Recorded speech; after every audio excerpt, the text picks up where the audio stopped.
Ayaw paawat ni Kim Chiu sa pag-share ng kanyang blessings dahil nagparafo naman ito at napakain sa mga piling kaibigan para sa Chinese New Year.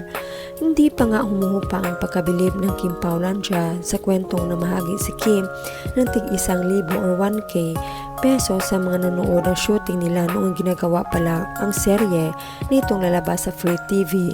Ito naman ang Chinita Princess na makyaw ng mga appliances para ipamigay sa mga taong malalapit sa kanya. Ibinahagi nga na isa sa makilalang personalidad sa Ignacia na si Darla Soler ang larawan nito kasama si Kim sa kanyang magarang bahay. Magkikita sa background ang photo na nakapost sa IG ni Darla ang iba't ibang appliances bilang premyo sa kanyang paraffol.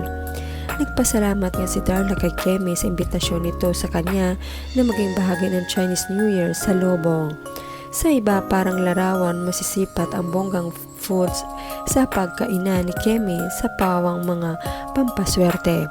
At syempre hindi nakaligtas sa mata ng netizens at sa Kim Paulandia ang bouquet of flowers na ibinigay sa kanya ni Paolo Avellino noong nakaraang Valentine's Day. Ang nasabing mga bulaklak ang naging star ng dining table ni Kim.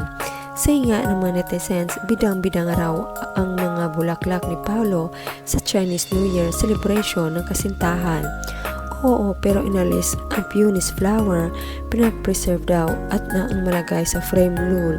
Mas parang gusto ko yung arrangement ng flowers.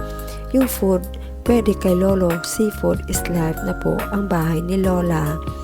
Ang bulaklak na di nalanta, puro gulay at seafoods para kay Bebe. Hindi na yan mawawala sa pagkainan dahil may bagong vegetarian sa pamilya Chu. Yes, the seafood tell it all. Wala naman si Papi, nandyan pa din ang flowers. Pati sa setup ng lamesa ni Kim, kinikilig na rin ako.